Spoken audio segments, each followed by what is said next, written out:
간접 배출을 줄이지 못하는 탄소 중립 정책이 국민들에게 엄청난 피해를 주는 이유. 많은 세금을 걷고 최대한 노력을 하지만 결국은 안 되기 때문이다. 한국이 북한처럼 될 가능성이 충분히 있다. 탄소 중립에 필요한 돈을 마련하기 위하여 정치인들은 법을 만들어서 국민에게 세금을 부과하거나 국가 채무를 늘리고 있다.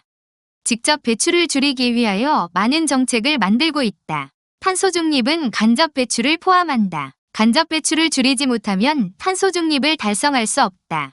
간접 배출의 양이 직접 배출의 양보다 훨씬 더 많기 때문이다.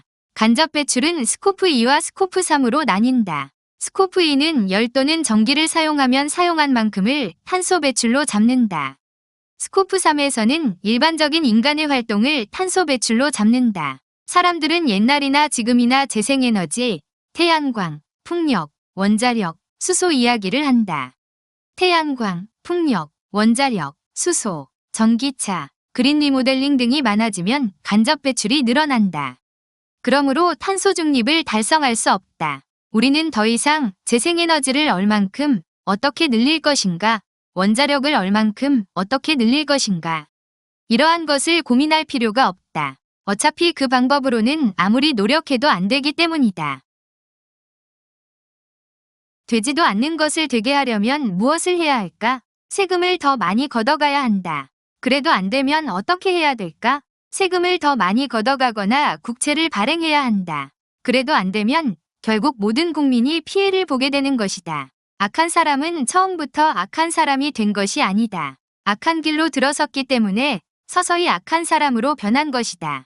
북한의 정치인을 생각해보자. 그 사람들이 처음부터 어떻게 하면 인민들을 가난하게 만들까? 어떻게 하면 인민들을 굶겨 죽일까? 이런 생각을 하지는 않았을 것이다. 그들도 처음에는 잘되게 하려고 했었을 것이다. 그러나 해보니 완전히 반대로 되었다. 그렇게 된 이유는 처음에 비정상의 길로 들어섰기 때문이다. 공산주의 사상이 인민을 행복하게 만들 수 있다고 믿었기 때문이다.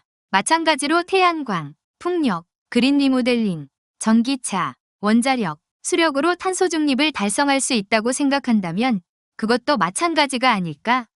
잠언서에 이르기를 어떤 길은 사람이 보기에 바르나 필경은 사망의 길이니라 라고 하였다. 우리는 이 말씀을 항상 생각해야 한다. 정상적인 길과 비정상적인 길은 어떻게 구분할 수 있을까? 무엇이 정도이고 무엇이 비도인지는 시간이 지나야 알 수 있다. 그러나 비정상적인 길은 몇 가지 특징을 가지고 있다. 1. 정치인들이 달콤한 말을 한다. 이 밥에 쇠고기 꼭 먹여드리겠습니다. 무상지원하겠습니다. 2. 과학적, 논리적이지 않다. 소득주도 성장. 3. 일을 해도 흑자가 나지 않고 적자만 늘어난다. 태양광 발전, 풍력 발전. 4. 사람 중심으로 생각한다. 그것이 맞는 것이지만 그렇게 하면 여론이 나빠져서 안 돼. 이러한 것들은 비도이다. 효경의 비도불행이라는 말이 있다. 탄소 중립의 비도는 모든 국민에게 불행을 가져온다.